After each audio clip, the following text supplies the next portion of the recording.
Fine. Before we go to example 8, there is something that I want us to understand. You may sometimes need to find the set of values for which two inequalities are true together. A number line can do that kind of work very successfully. For example, in the number line below, solution set is x is greater than -2. Let's just have it here. X is greater than -2. 2 itself is not included, but x is any value that is greater than -2. If we can say that x is greater than -2, this is what is represented there. If we can say x is greater than or equals to, not greater than, x is less than or equals to 4, then we can have a 4 there. And because of this inequality, which includes the 4, then the circle is shaded. It is shaded to indicate that the 4 itself is included together with anything that is less than 4. Again, if you look at the two,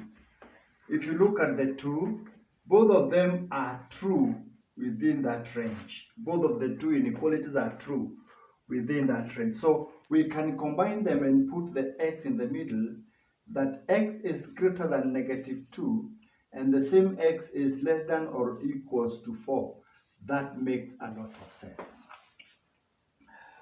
And there is another set that can actually be completely opposite. For example, when you are having x is less than or equals to -1 and x is greater than 3, if we may want now to talk about a number line here, you may capture something like -1 there and a +3 there.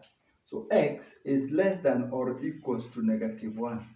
Yes, -1 is shaded because it is included in the solution. You can see less than or equals to. And x is greater than 3. You can see there is no region where both of these inequalities are true together.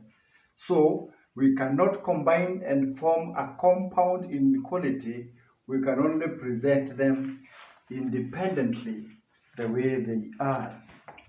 In other words, these two overlap, these two do not overlap. I want us to go to example 8 with this kind of understanding and see what happens. Find the set of values of x for which, part A, for which 3x minus 5 is less than x plus 8. And of course, and the other one is, and 5x is greater than x minus 8.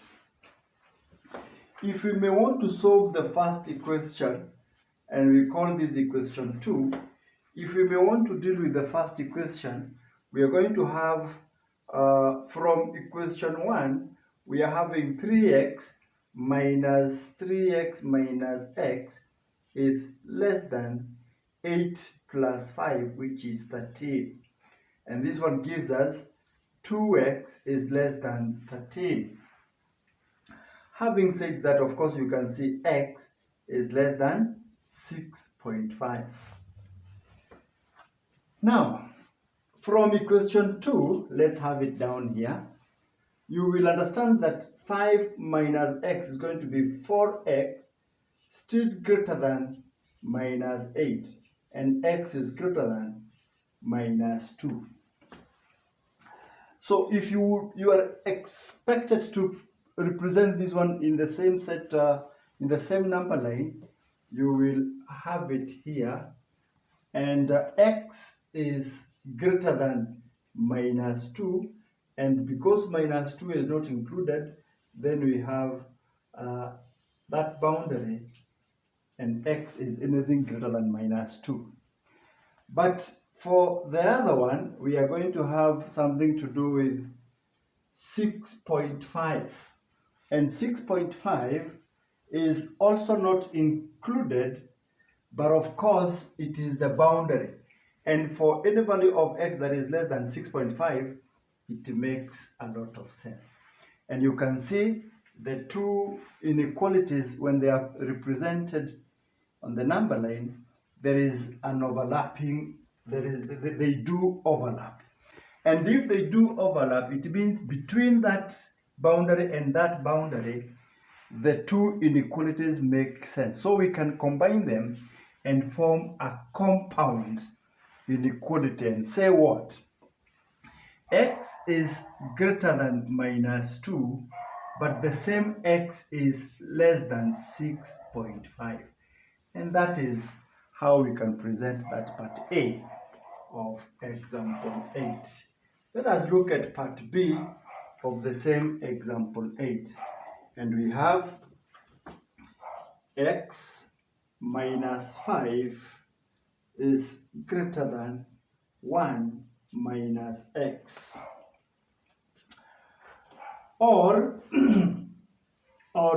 15 minus 3x greater than 5 plus 2x. And if we may wish to solve, probably let's take this to be equation 1 and this to be equation 2.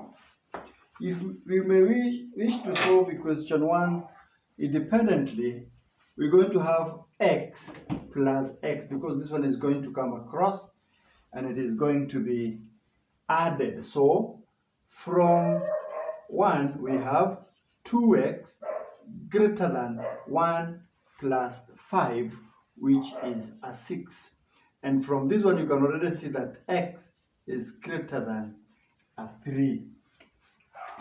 And from equation 2, we can have 15 minus 3x. Of course, we may want to take minus 3x across to make 5x. And let's have something to do with 15 minus 5. 5 gets to the left is greater than 2x plus 3x. So simply what we are saying is that 10 is greater than 5x. And if you divide both sides by 5, you're going to have that 2 is greater than x. Or rather, x is less than 2. It's one of the same thing. So if we wish now to present the two solutions on a number line, we are going to have something that looks like this.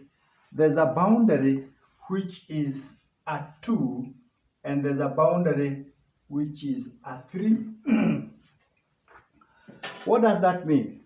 X is less than 2. 2 is not inclusive. You can see there is nothing like less than or equals to. So x is less than 2. That way. Anything lower than 6, it makes sense in this particular presentation. And x is greater than 3, and 3 is not included.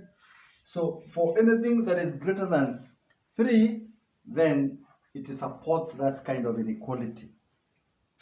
You can already see that the two inequalities do not have any overlap. And therefore, there is no region where both of them are true. So we cannot combine them to form a compound inequality like this one. You can only present them independently. And what do we have?